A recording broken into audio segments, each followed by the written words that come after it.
Mark Schlereth, Super Bowl champ multiple times, 3 times, Fox Sports analyst. So I was watching Aaron Donald. Who was the best? Now, how much did you weigh? I've seen your driver's license. You were a big old boy. How much did you weigh when you were Pro Bowling? At 320? No, I wasn't that heavy. I was always around 290. Okay.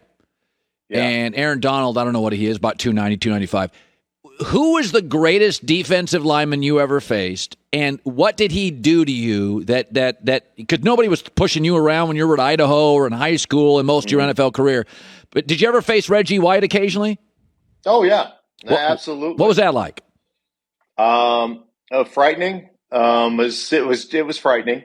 Yeah, I mean, like, I think that people get this misnomer that, that size is the end all be all. It's really, Aaron Donald's a small guy. Aaron Donald's 280 pounds. He's about 6 foot, 6'1".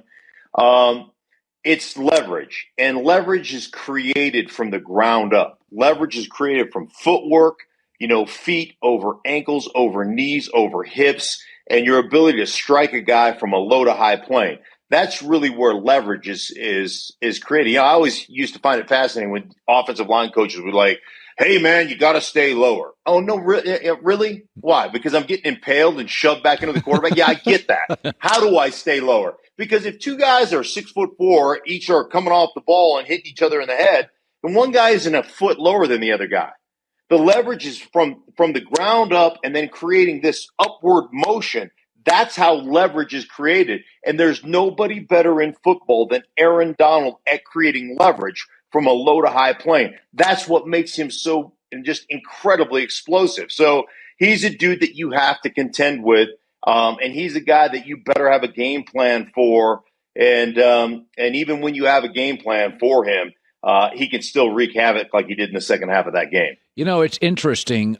Tampa last year paid everybody. Everybody got a ring. Everybody got paid. Philadelphia Eagles, after their Super Bowl, brought back 17 starters. Everybody's getting a car deal, getting paid, got a book deal. And in both instances, the following year did not end the way they wanted to. Brady made hints post-Thanksgiving. It was loose. People weren't focused. So my feeling with the Rams is they won't suffer with that because it's a very transactional organization, and they're just not going to bring everybody back. That's it. They're going to try to get McVay back, Aaron Donald back, and work on a Matt Stafford extension. And after that, like OBJ, Sony Michel, I think they'd probably move up. Von Miller, I think they'd like to bring back. But you've been in these Super Bowl teams. There's always a sense of let's reward the guys. But, boy, I watched Tampa and Philly do it, Mark.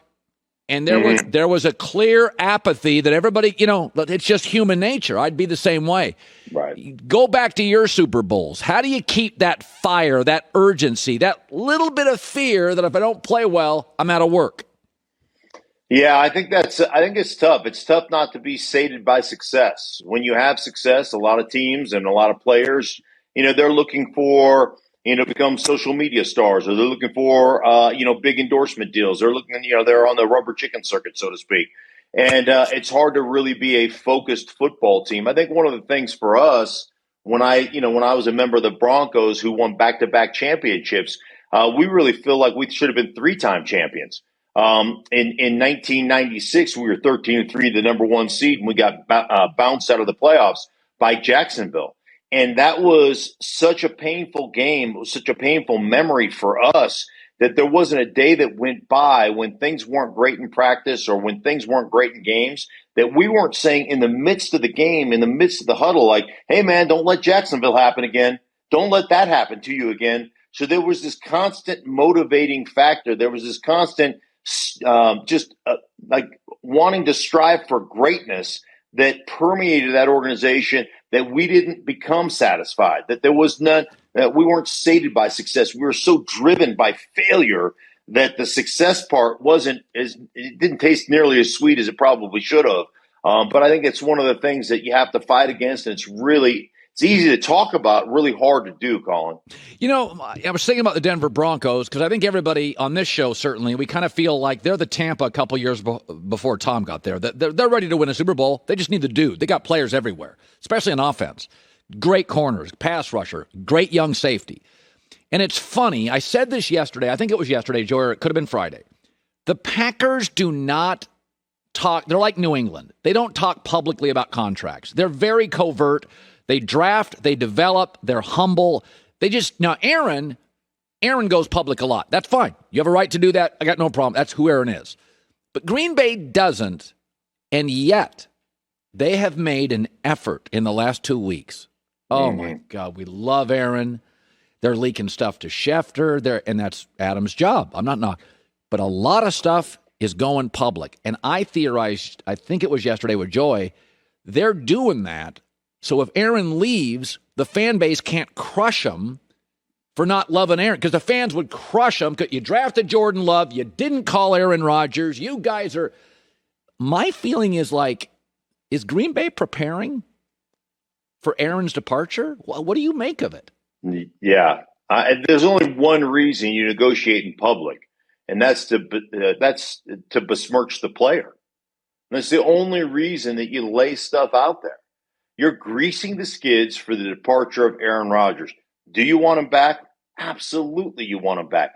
Is Green Bay probably the best place for Aaron Rodgers to continue his career and have a chance to win a championship?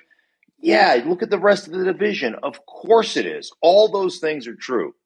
But at the same time, do you feel like you've repaired the relationship? Absolutely. But what you're trying to do is say, hey, salary cap wise, we're a mess. Aaron Rodgers has the right to leave. He can hold us hostage. He can force us to trade him. So what we have to do is make sure that you as a fan base know how much we love the guy and how hard we've worked to retain the guy. Right. And if he leaves, it's because he wants to leave, not because we didn't want to keep him. I think it's the same thing that's going on in Arizona right now. I think the whole Arizona thing with Kyler Murray is Kyler Murray wants a new contract. Kyler Murray just finished his third year. He wants a new big-time deal. He's seen Josh Allen get a big-time deal. He's seen Dak Prescott get a big-time deal. He saw Mahomes get a big-time deal. He's increased the win level of that organization every single year. Last year, they're the first to 10. And then what? All of a sudden, he wants a deal, and the organization is like, well, we're not sure. You were hurt. We didn't finish the season very strong. We're the first to 10. We were talking about potential MVP. You didn't finish strong. You didn't play very well. And so now what are we saying? Well, maybe he's the first guy. He's the first guy out, the last guy in. Not work ethic is questionable. Maybe he's not mature as he should be. That to me is to say, here are the reasons we're not thinking about redoing your contract right now. And that's when it gets contentious. And that doesn't come from the player. Obviously, those things come from the organization. That's just speculation on my behalf, but it's coming from somewhere, right? Somebody's getting a message out there. Why is the message getting out there? Well, we want to make sure that you guys know as a fan base, it's not us, it's him, right? Right. That's what you do. Yeah. Mark Schlereth, are you working on your yard today at all, Mark? No, it's beautiful. I think we're going to get some snow here, though, later on today, maybe tomorrow. So no yard work now. I'm in the shoveling mode right now, Colin. I love to shovel. I have a snowblower, but I still shovel everybody's driveway in the cul-de-sac. I'm a physical labor guy because I'm not that bright. So I like the physical labor stuff. Joy and I are just shaking our head. Not interested at all in that. Good luck to that. Good seeing you, buddy. Mark. Likewise. Take care, buddy. Hi, everybody. Thanks for watching. Subscribe here to get the latest from the show. Also, be sure to check out more of the best clips from The Herd or go watch a few segments from other shows on FS1.